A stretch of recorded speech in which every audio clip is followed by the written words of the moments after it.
حضرت صلی اللہ علیہ وآلہ وسلم پر وحی کا ابتدائی دور اچھے سچے پاکیزہ خوابوں سے شروع ہوا۔ آپ خواب میں جو کچھ دیکھتے وہ صبح کی روشنی کی طرح صحیح اور سچا ثابت ہوتا۔ پھر من جانب قدرت آپ تنہائی پسند ہو گئے اور آپ صلی اللہ علیہ وآلہ وسلم نے غار حرا میں خلوت نشینی اختیار فرمائی اور کئی دن اور رات وہاں مسلسل عبادت اور یاد الہی و ذکر و فکر میں مشغول رہتے۔ جب تک گھر آنے کو دل نہ چاہتا توشہ ہمراہ لیے ہوئے وہاں رہتے۔ توشہ ختم ہونے پر ہی اہلیہ محترمہ حضرت خدیجہ رضی اللہ تعالی عنہا کے پاس تشریف لاتے اور کچھ توشہ ہمراہ لے کر پھر وہاں جا کر خلوت گزیں ہو جاتے۔ یہی طریقہ جاری رہا یہاں تک کہ آپ پر حق منکشف ہو گیا اور آپ غار حرا ہی میں قیام پذیر تھے کہ اچانک حضرت جبریل علیہ السلام آپ کے پاس حاضر ہوئے اور کہنے لگے کہ اے محمد پڑھو۔ آپ فرماتے ہیں کہ میں نے کہا میں پڑھنا نہیں جانتا۔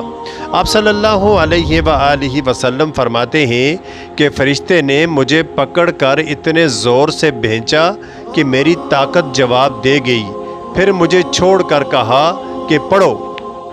میں نے پھر وہی جواب دیا کہ میں پڑھا ہوا نہیں ہوں۔ اس فرشتے نے مجھ کو نہایت ہی زور سے بھینچا کہ مجھ کو سخت تکلیف محسوس ہوئی۔ پھر اس نے کہا کہ پڑھ۔ میں نے کہا کہ میں پڑھا ہوا نہیں ہوں۔ فرشتے نے تیسری بار مجھ کو پکڑا اور تیسری مرتبہ پھر مجھ کو بھینچا، پھر مجھے چھوڑ دیا اور کہنے لگا کہ پڑھو اپنے رب کے نام کی مدد سے جس نے پیدا کیا اور انسان کو خون کی پھٹکی سے بنایا۔ پڑھو اور آپ کا رب بہت ہی مہربانیاں کرنے والا ہے۔ بس یہی آیتیں آپ حضرت جبریل علیہ السلام سے سن کر اس حال میں غار حرا سے واپس ہوئے کہ آپ کا دل اس انوکھے واقعہ سے کانپ رہا تھا۔ آپ حضرت خدیجہ رضی اللہ تعالی عنہ کے وہاں تشریف لائے اور فرمایا کہ مجھے کمبل اڑا دو، مجھے کمبل اڑا دو۔ لوگوں نے آپ کو کمبل اڑا دیا۔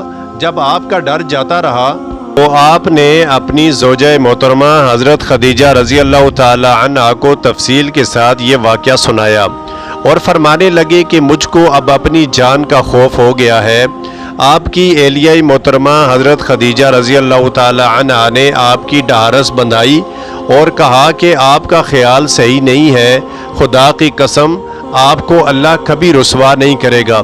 آپ تو اخلاق فاضلہ کے مالک ہیں، آپ تو کنبہ پرور ہیں، بے کسوں کا بوجھ اپنے سر پر رکھ لیتے ہیں، مفلسوں کے لیے آپ کماتے ہیں، مہمان نوازی میں آپ بے مثال ہیں اور مشکل وقت میں آپ امر حق کا ساتھ دیتے ہیں۔ ایسے اوصاف حسنہ والا انسان یوں بے وقت ذلت و خواری کی موت نہیں پا سکتا۔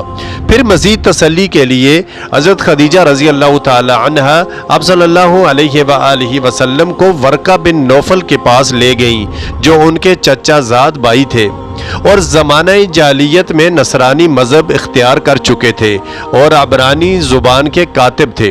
چنانچہ انجیل کو بھی حسب منشاء خداوندی عبرانی زبان میں لکھا کرتے تھے۔ انجیل سریانی زبان میں نازل ہوئی تھی، پھر اس کا ترجمہ عبرانی زبان میں ہوا۔ ورقہ اسی کو لکھتے تھے۔ وہ بہت بوڑھے ہو گئے تھے، یہاں تک کہ ان کی بینائی بھی رخصت ہو چکی تھی۔